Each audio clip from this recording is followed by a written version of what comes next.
Welcome back to Ripe Reviews. Today we're talking about Send Help from 2026, directed by Sam Raimi. And is Sam Raimi's return to horror the comeback we expected? We're going to talk about it. I'm Joe Lascola. And I'm Sean O'Rourke.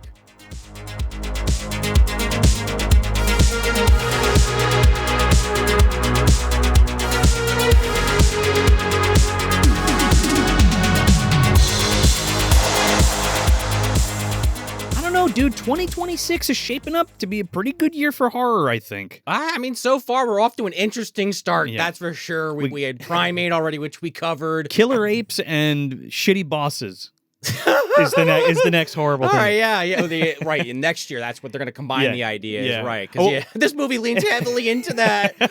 Not only is Rachel McAdams getting stuck on an island, she's got to deal with her fucking boss while she's there, trying to survive. God help us all, right?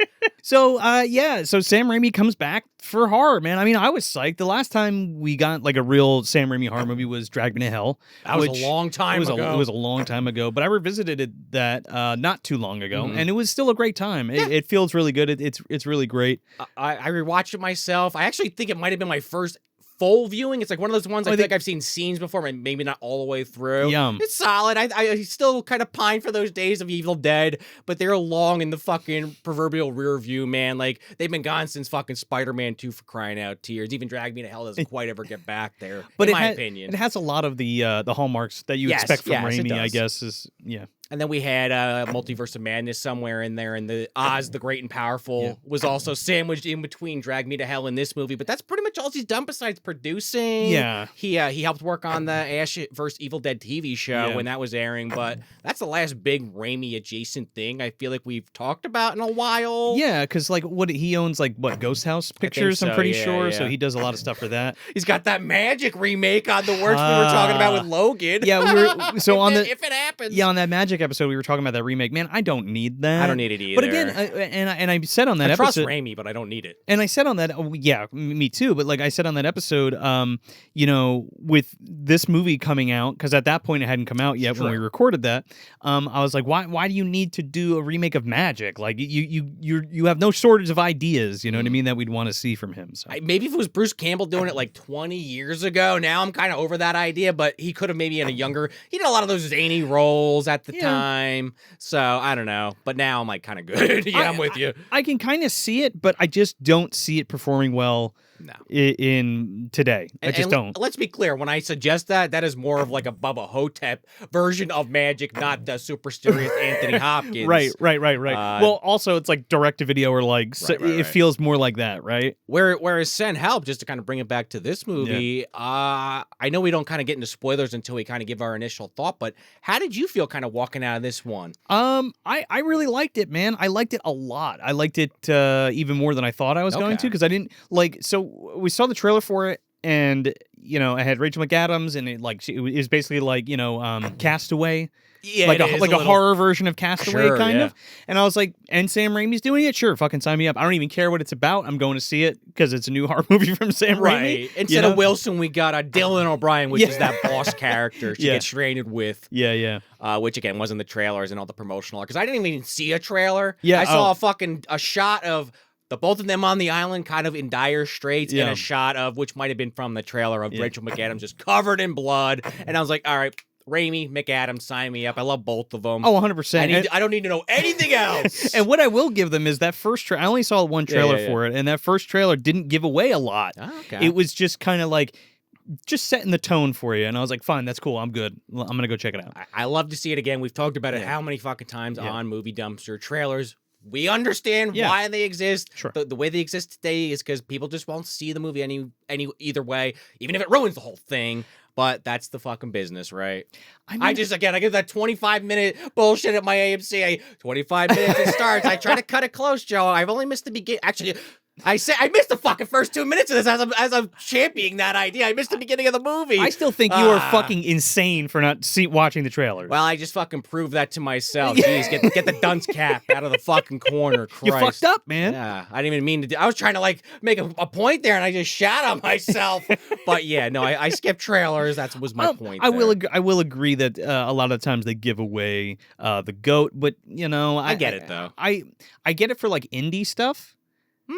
If it's an indie movie, I can understand that, where you're like, oh, we got to show some shit to like get people interested and to get hype. But when you have like a huge marketing campaign by like a giant production company, I mean, it's 20th Century Studios putting this out. Like, it's fucking Disney putting this movie out. You know what I mean? I think of like Sinners from last year actually did an amazing job without spoiling it too. So you're 100% right. Yeah, and that movie's incredible. Yeah, I mean, once it's out, the internet exists. We don't even have our 2-week fucking reprieve bet like we did during fucking Endgame. Everyone's like, it was out an hour ago. Here's the whole thing. I just got out, and here's everything in it. But I don't want to instantly go into old man yells at cloud mode for all the people in the comments telling me I'm a fucking loser. Yeah, man. But I loved it. I thought it was really fucking good. This one resonated with me so fucking much. I was like fucking like yelling in the theater. I was like, and I was like, I hated everybody you were supposed to, and was happy for like the retribution and shit. And it was just like, I think this is a movie that. It was lethargic, would you say, a little bit? No, I would say it's more cathartic, not lethargic. Not lethargic. I would say it's cathartic. I think that's actually... Fuck, my brain shot today. my mental gymnastics I just did with that AMZ A-list example, just like fuck myself. That's what, cathartic, right? Hey, you're part of the movie club. I love the movie, but it made me like stuck in my fucking seat. I couldn't get up. No, Sean was so tired and sad in his seat watching this. I don't know why. I actually liked the movie a lot. I was not lethargic. I was very excited. Maybe not as much as you did, Joe, but I gave it a solid 4 out of 5. I had a hell of a time. There's a couple nitpicky things. Maybe we'll talk about it in the spoilers there, but nothing really. I'm like, oh, this took her down a notch. It's just like, I don't know. There's a few story beats as it went on. I'm like, all right, I maybe would have done this a little differently, but I like where we end up in that final scene. So I'm kind of okay with what actually did happen without saying it. But that's where it kind of takes a few dings for me personally. Yeah, but I don't know. I had a really good time. I think everything was kind of plausible and worked out in a way where was believable for me. Believable enough in the situation and presented. We'll get into we'll get into it in the spoilers, but man, there is a lot of satisfying shit in this movie for me. There is. Yeah. I guess the other things I just want to talk about briefly is just the cinematography is really good in this. We kind of get some of those classic Raimi-isms, the close-ups on gross shit. We have a classic Raimi-ism right in the beginning. Some tuna fish salad on her cheek they zoom in on. Lip licking. There you go. Which is a Tim and Eric classic. I love that Raimi had that in the movie, is zooming on someone licking their lips. How uncomfortable is that? There was a lot of close-ups, but like especially one of the scenes on the island where she goes to hunt for food was very Raimi-esque. And by the way, Danny Elfman does the score for this movie. Right. We were talking about this on a live show recently. We talked about it on a live show, and it was nice to hear Elfman being Elfman again. Yeah. And it's not like that through the whole movie, but like there are certain sequences where I'm like, oh fuck, there it is. There he is. And it's definitely a case where it's like, you'd recognize the Danny Elfman-isms, just like the Raimi-isms to some extent, but it's not one of those where it's like a copy and paste where I feel like people pick on Danny Elfman a little over the last few decades. Yeah, Danny Elfman, yeah. A little bit. I don't totally agree, but some of it is there. I mean, if that's what you're known for, I get it. But I think it's a very good soundtrack. I think it's more ball busting, but I guess my point was that I was trying to make was like it feels like Sam and Danny are having a good time with this movie. And I just kind of maybe I knew this but forgot. We were talking about it on our live show. I was like, Danny Elfman, he hasn't done that many Raimi movies. You look it up. It's like more than half of his catalog. It's like almost every movie. He did like all Spider-Man. He did all the Spider-Mans. He did Darkman. He did fucking he might have Army done of Oz. Darkness. Yeah, I think he did Oz. Like, all right, yeah, because the people are like, return to form. They're back together again. Long time collaborators. And I'm like, well, Tim Burton and Danny Elfman. Like, oh yeah, people can work with other people, dumbass. Yeah, no, but when you think think of Danny, you think of Tim for sure. Yeah. So yeah, I mean, unless you have anything else to say. There's most of that cinematography I want to call it. The rest is kind of spoiler territory. But yeah, Send Help is in theaters as of right now, or at least this recording or this drop. And if it's still there, you should probably go see it. But we're getting into spoilers now, so if you haven't seen the movie, you can come back. We'll be right here. Or if you have seen it and you do want to get the spoilers, it's coming at you right now.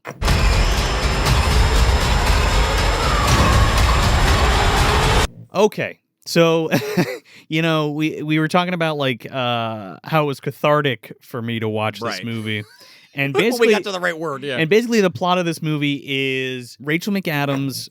She's a super hard worker. She's a little weird. She's kind of like she's a homebody. She's a homebody. She's kind of like, I mean, she has like a cat lady persona, even though she's a bird lady. But anyway, we find out a little later why that might be the case, but that is how she's presented. And she's just kind of she's on the outside. She's really good at her job. She like delivered in spades for the company and does all this great shit for the company. The company basically would fucking fall apart without her. Right. Oh yeah. But like, her coworkers don't want to like hang out with her, and she's always trying to like engage with them to like go like, you know, go out to do karaoke or whatever.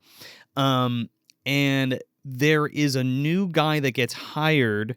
Who is he? Is he like a project manager or some shit? Is this the guy that takes over? Or the guy that's like below the guy? The guy that's below that takes over. I believe this was Xavier Samuels, the actor, but yeah, he's more or less like takes her job. He's like a manager. Yeah, in so many words. And she's been working on this for X amount of years. Like, we never actually see him on camera, which is kind of a good gag. We see a painting of Bruce Campbell. Oh, yeah. The owner. And I guess she had been promised for years that, you're the next in line for this position. She sees this guy get hired and is like, uh-oh. Well, he gets hired and he's gunning for the same promotion that she is. That's he just got hired.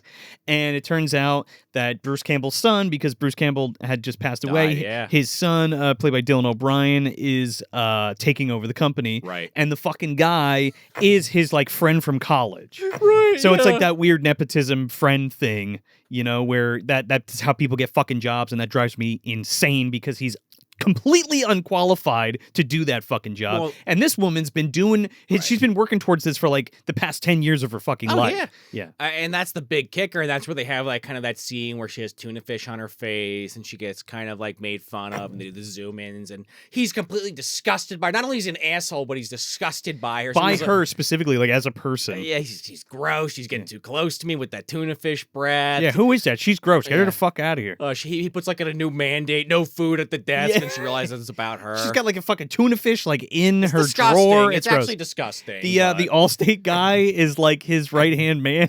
Oh, Dennis Haysbert. Fucking President Palmer from 24. That's what I know him by. Yeah, Allstate. Forgot he did those. Yeah, that's Allstate, Stan. You're in good hands. I kind of love his scene because it kind of puts that big point or puts the point home that this guy's like an older dude. He's clearly been with the company also a long time. Also important, and he kind of like bows down to this guy's bullshit. He makes him like smell the tuna fish on his finger. My god! Well, he's talking to him, and he's like, "Who the fuck is that girl?" And he's like, that was like your father's like go-to chick, like key strategist or whatever, like a key financial strategist for the company, and like he's been promising her that, and he was gonna promote her to that, and he's like, no, fuck her, I'm gonna give it to my buddy. And he's like, "What's on my hand?" Oh yeah, that's with mayo or whatever. Because when she shook his hand, there was like a piece of fucking tuna fish on his hand. The camera, and he's like, "Smell it." Close up on his fucking nose, sniffing it. It's like, ugh. I would have fucking thrown this guy out the window. Like, I'm not smelling whatever the fuck is on your hand, my man. It goes to your point. Yeah. He knows if he doesn't do it, his ass could be on the line no matter how long he's been with the company. Because this is the Nepo baby hire and the new owner. How fucking shitty is that? Well, it sets it up right away. So lets people relate, right? So Rachel McAdams like goes to confront him. And she's like, "What the fuck? You're giving the job to this guy?" And I was like, "I was promised that job. I did all this stuff." And he's like, "Oh yeah, I reviewed your work, and like it's fine." Never fucking looked at it. Know. She somehow finds out that it's like either for a coworker or something. Someone tells her. Just like the chick that's like sits in the cubicle behind her, and he's like, "What are you talking about?" He's giving that job to what's his face. Yeah, they went to college together. They're old buddies. Yeah, and he like took this big thing she wrote that had her name on it, and he's like, she's like, "Oh, I thought I was gonna be in that meeting with you," and he's like, "No, you're not gonna be in that meeting. They just want to have me. I'll tell you what. I'll take all these paperwork for you. I'll let them know that you did all the work, okay?" But she fucking takes off her name and throws it in the garbage, and he's like, "Look, I stayed up all night doing this. Here you go." His problem, though, is he actually needs her, he realizes, because on his next business deal, essentially he didn't need someone to handle all the actual business part of it, and she was already involved with the original plan. So and that fucking guy will blow it because he doesn't have the same skills or knowledge she does. The CEO or the guy he hired, his Nepo buddy, his Nepo buddy. There you go. There's a new term for you. So it's like, all right, we'll force this annoying bitch on the plane. She'll do this last job, and then we'll kick her ass out the door. So what it is like they're going to make this deal in China or something. They have her come on the plane, and basically she's going to do all the work, figure out how to do the merger or whatever. Right, merge, and then dude is going to like learn what she did, take her work, and then fire her. Beyond fucked. She kind of already has an inkling, and we see a little bit of her home life, which this is one thing I did get spoiled on before it came out, but I fucking died. She's a diehard Survivor fan. Oh, yeah. She's watching it at home with the fucking bird. I can almost say cat. Bird. Yeah, it's a bird, yeah. And I'm like, Jesus Christ. Like, when I was a kid, I fucking loved Survivor. Pretty much until I was, like, out of high school. I was, like, really into it. I used to watch. I had fucking Survivor t-shirts back in the day. Eventually, I don't know, something happened. I just started getting really back into video games. Yeah. I don't know. That was just the way it went for me. And I was like, I skipped a few episodes, skipped a season here or there. Then I fell out of Survivor. But I did watch it for a long ass time. So it was kind of like almost funny as a former fan. And it's still on today. Well, it's all on Hulu if you want to watch it. It's on Hulu too, yeah. It was just funny seeing Jeff Probst. I was like, what the fuck, Survivor? I was like, okay. So she's like a diehard Survivor fan. She wants to be on it, we find out on the airplane. And this fucking guy that's gunning for jobs like, hey guys, check this out. And he like pulls it up and it's like her submission video to like get on Survivor. And she's like, I can't wait to be on Survivor. I know all this stuff. And she's like in a tree and doing all this shit. In high school. Dude, my fucking gut just like turned into a fucking knot watching that. Harry Ferrone. Yeah. My fucking, hello, Mr. Ferrone. I doubt you'll ever see this, but my TV production teacher from high school, he also was obsessed with Survivor. I don't know if he ever made it on it. Like I said, I stopped watching, but does he have a submission video? He did back 20 years ago when I was in high school. Well, I'm if sure we can find it, it's gonna be on here. If he saw this movie, he probably fucking died. He would have gotten a kick out of this. Mr. Ferrone is who I was thinking of. Yeah. But yeah, she's like doing all the work on the laptop, and they're cackling at this fucking audition video, and she's kind of like takes the headphones off and knows like within a second or two what it is. Like what kind dies inside a little. What kind of piece of shit do you have to be? Now these people are adults, right? What kind of piece of shit do you have to be to find something like that and be like, hey, this is funny, she's a fucking jerk off. Isn't that funny? We do unfortunately live in a society that awards trolling, so it actually kind of felt realistic in that sense. But yeah, oh my God, respect. This was the part of the movie where I was like... You were like waiting for the next shoe to drop big time? I was like, fucking baptize me in this shit. Because... well, the place starts shaking. No Joe. Sooner than that. Again, like we just said, Castaway, right? All of a sudden, fucking shit starts shaking, and the plane something happens. The engine fucking gets fucked up. The side of the plane like opens up and rips off. It's like Final Destination. And all these fucking scumbags start getting sucked out of the plane, and it's like. It is so. I was cheering so much. I was like, "Fuck yeah!" I was like, "Get him out of there!" Raimi takes it up a notch, and these writers, the acting and everything, because it's like not only are they getting sucked out of the fucking plane, they're actively trying to claw into her seat. Give us your chair! Give us your chair! We deserve to live! She's like, "What the fuck?" Yeah, she buckles herself. She's the only person with a seatbelt because they're like, "Oh, I'm not putting a fucking seatbelt on because I'm too cool." The only one I felt bad for was the damn attendant. She gets it right in the face, flies out the side. Oops. But the one guy, the fucking Dick Van Dyke or Shane Van Dyke looking guy, rather. Oh yeah, actually does look like Shane Van Dyke. She grabs like something that's fallen, like a screwdriver or something, and stabs him in the hand. He goes flying because she's like grabbing him, or he's like grabbing her, and he flings out the fucking side of the craft, but his tie gets stuck, and he's like choking to death and like slamming against the window. It was great. The Shatner scene, man. Yeah, it was fucking so good. Right out of fucking BioShock.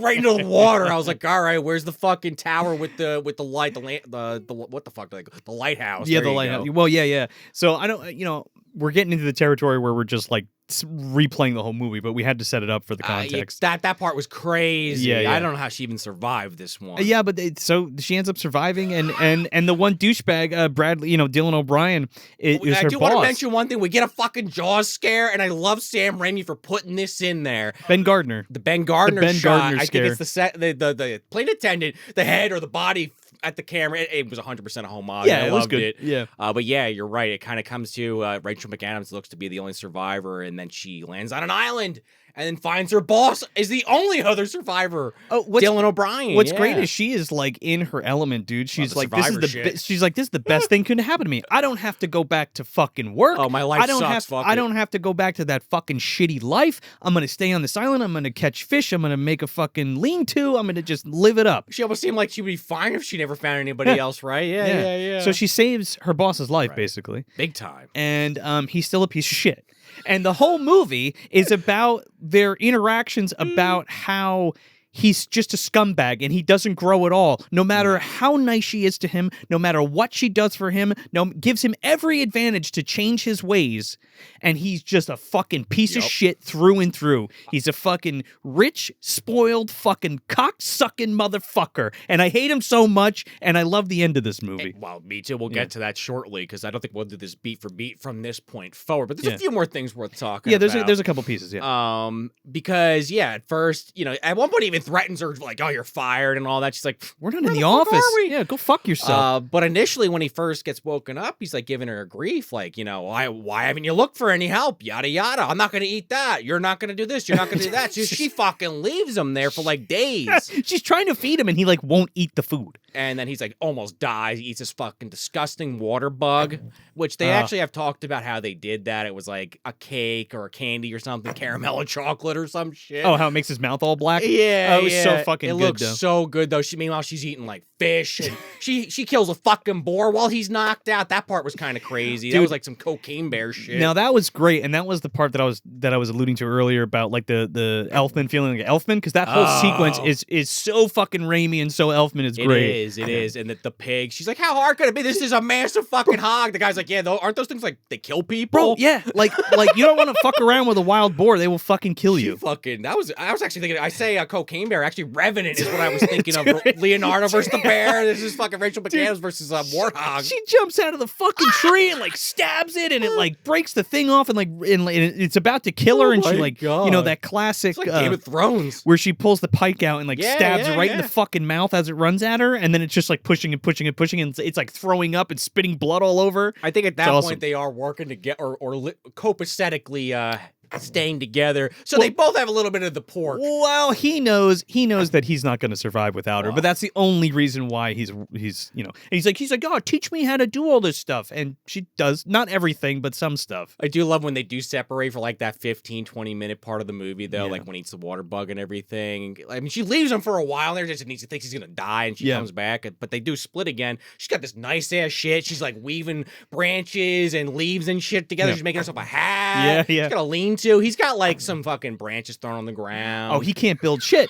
He doesn't know how to do anything. He will fucking die if she doesn't help him. It's a great contrast. And while he's just been like slumming it, either knocked out or just barely can move, she's been investigating this entire island. And the first note that you might think she's a little off is she sees a fucking boat and she gets nervous because, like Joe said, this is the perfect life for her. Yeah. She's trained her whole life. She's been trying to get in Survivor. She finally is out of her shitty life. Well, I don't want help yet. We got to make my boss suffer a little more. So that is part of it. So while you can say that she's a piece of shit for like not getting rescued and all this stuff, she has a motive. I don't blame her at all. No. If I was her, I would do the same fucking thing if I was in the same position. Well, especially when you find out she might have actually had a little bit of a plan here by the end of it, well, Joe. Yeah, because like she's basically what she's doing the entire movie is trying to kind of reform him so that she could have a partner a little bit, and stay on this fucking island.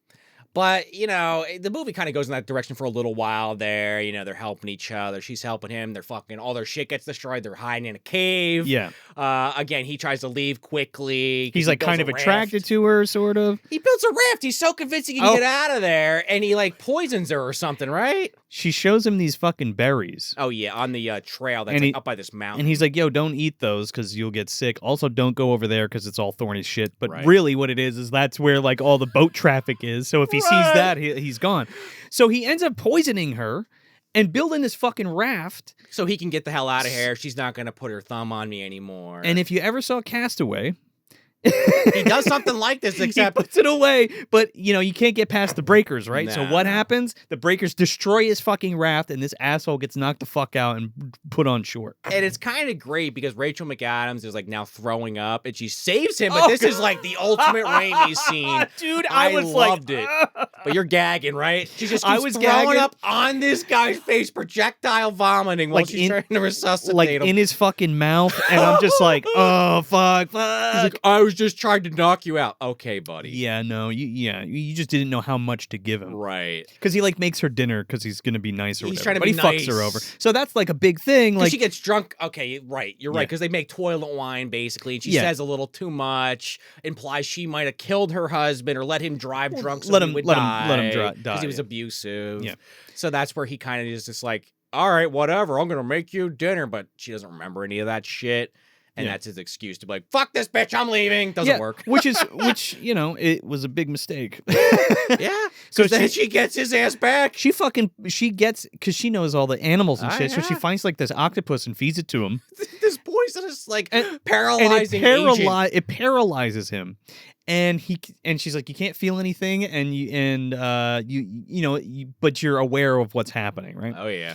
So his eyes are moving, he's drooling. That's about it. It's fucking great though, because she's talking about like how she had to like castrate her dog or whatever because it kept running away or like doing some shit. So she's basically like castrating him in front of him, but it turns out she's just like gutting a rat. But he doesn't know. Scares the living shit out of him. Then the next person looking for him appears, his fucking fiance that he was clearly cheating on and was continued to cheat on if she never came looking for him back home. I guess is what I mean by that. She deserves every bit of this as much as he does. I wouldn't go that far, but Rachel McAdams has a plan and she's gonna stick to it. Because she's like, oh fuck, this ruins my plan. Because she not only is it the fiance, she comes with a guide. The only person I feel bad for is that guy. That guy, a little bit, because she takes him up the mountain trail, and there was the scene earlier when she showed Dylan O'Brien. Yeah, he's a victim of circumstance.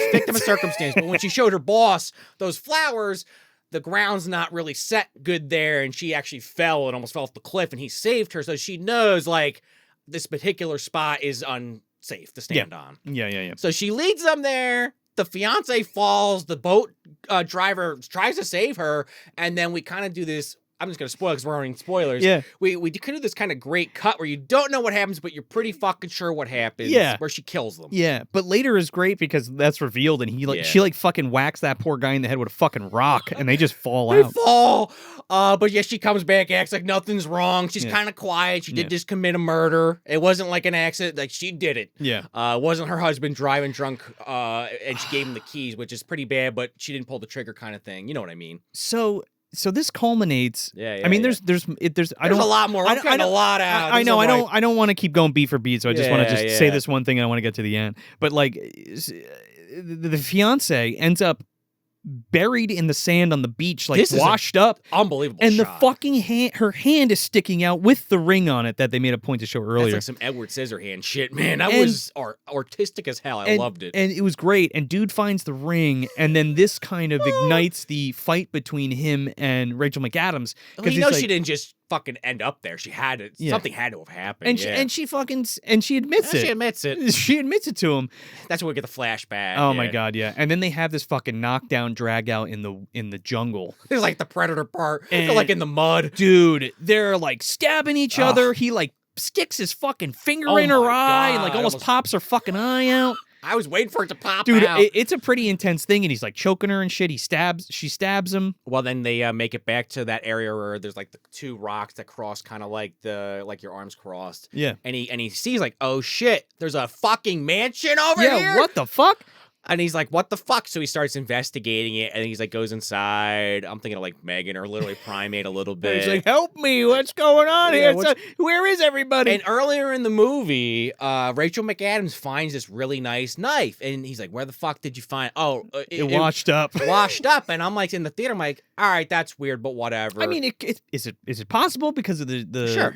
if it was on the plane, the kind of plane it was? But they want you to have that in the back of your head, and then as soon as he's in the house, I'm like, oh, he opens from the kitchen. He opens the drawer and there's like a knife missing. Yeah. And then she's like talking to him through like the intercom. She's already at the house. She has overridden the security system, can see him through all the fucking cameras and shit, and is basically giving him one last chance to be like, hey, you can stay here with me and we can just stay together, or I'm gonna have to kill you. She's like, I found this like a week or two ago. I fucking investigated the shit out of it. I know everything. It was like a billionaire mansion and the people are never there. They just resupply it occasionally. More fucking scumbags that have a house and like supplies that nobody's even fucking at. But worth so much fucking money that you know what to fucking do with. They have a literal island. Oh no! Yeah, right. Is it that island? It's definitely not the one from Lost or King Kong. If that's I'm talking about the other island. What island? Oh God, no, it's not. No, but no, this guy. They have a final confrontation. He almost, like you said, kind of almost convinces her that he loves her too.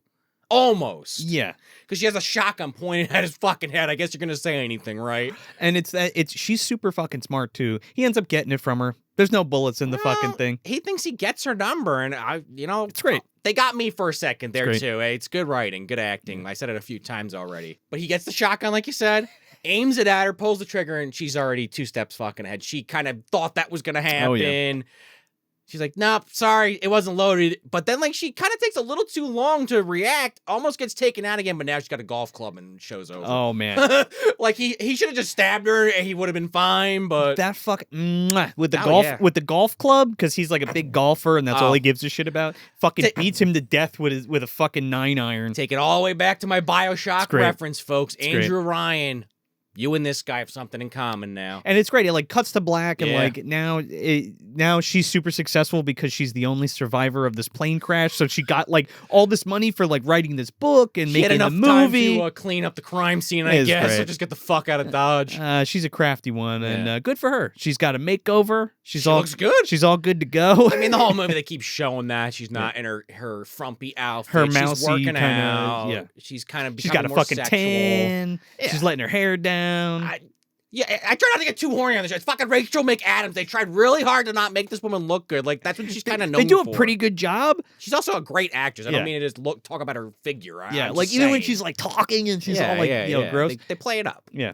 It's well done. Yeah, she's on the golf course at the end. Yeah. Basically owns the company. Why the promotion? All she wanted was what she was promised. That's all. That's all. Right. Nothing more, nothing less. She didn't need $1 bajillion. She wanted a nice little raise so she can afford her fucking bills and pay off her fucking house and just live a good, comfortable life. But they fucking denied her that. Yeah, and then they put her through shit. She had to be on a fucking island with this all asshole. Of that fucking bullshit. And he could have easily fucking just given it to her and didn't.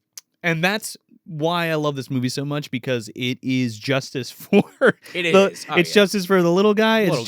It's justice for everybody who's worked their fucking ass off their entire lives and do not. And this is kind of like the fantasy thing, you know what I mean? On some level, you get to watch it play out in your favor instead of actually getting fucked over. It's kind of funny though. We mentioned Drag Me to Hell, and obviously because Raimi also directed that earlier, but that movie is almost like not the opposite, but like you're just some guy who's a cog in the machine in that movie where she's just kind of trying to do something to get a leg up in her job, and she gets cursed by this woman. Actually, and she gets fucked at the end of the movie. It's done well. That's a great parallel because it's kind of like the opposite. That's what I'm saying. It's see, this is what happens. She was on our foot. This is what happens to you when you're a fucking scumbag. And then you get cursed because you're not helping the one time the person that needs to help.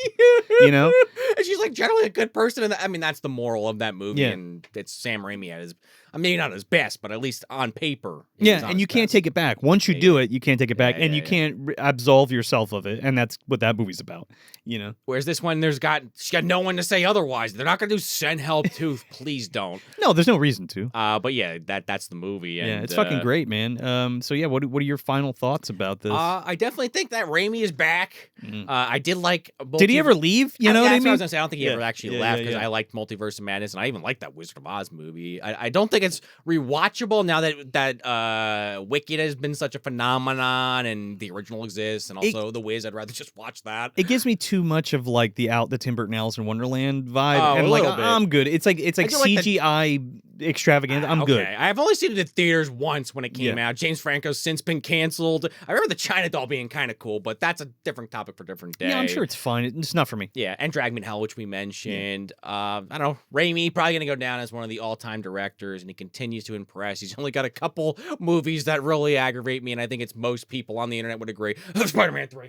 But that wasn't his fault. Not his fault. So how mad can you really get it? Yeah. One of the maestros of the filmmaking. I was gonna say genre, but he's kind of dipped his toes in so many areas. Horror, he's definitely one of the ones that I think he's a legendary horror director. I would argue he's right up there with Carpenter and the other greats. I wouldn't even argue. I would just absolutely. I'm going to say most people probably would agree. Yeah. He's got a hell of a track record. I'd like to see what he does next. More movies with Rachel McAdams. They kind of did this because of that small ass role she had in Multiverse of Madness, because she was like Doctor Strange's romantic partner in that first movie, and seems like they had a good time making it, so maybe this is something we have coming more of in our future, so I guess it's ripe with that all said from my perspective. Yeah, 100%, and I'd agree with you, and just because we're talking about Rachel McAdams, I mean, she's like excellent in this movie. She's been good since Mean Girls. She just doesn't put in a bad performance ever. No, I know, but I'm saying, like, really, this, I think, was something really out of the box for her and different, and it was nice to see that and watch her stretch her legs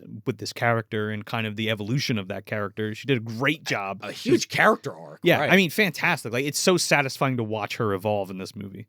Or just let it out. You know what I mean? Oh, yo. She always had it in there. You know what I mean? She did. So you're pushed to the edge, and then finally. I mean, even Dylan O'Brien, he plays that perfect shit heel boss. Oh my god, gotta give him some credit too. He's such a fucking piece of shit. I mean, you love to hate him. For sure. Yeah. I don't want to just talk about Rachel this whole time. He also did an amazing job. No, he's great too. He is the villain of the movie, so it's kind of like fuck him. But he did. It wouldn't work without her. Yeah. No, 100%.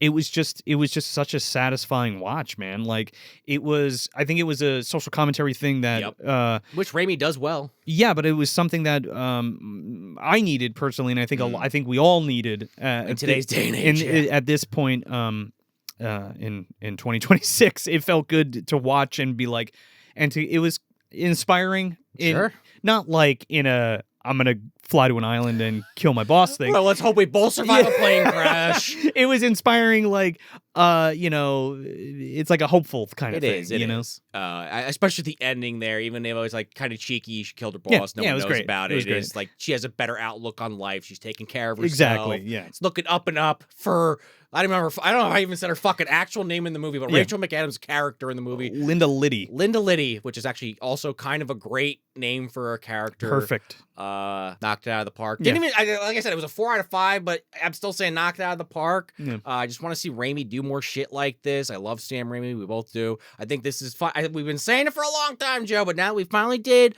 a fucking Sam Raimi movie on the show. Granted, it was a ripe review. We need to do Evil Dead. I don't know what capacity. We just do all fucking 3 at once. We throw all 3 down. We pick one out of a hat. I don't know what it is. We do 1 a year.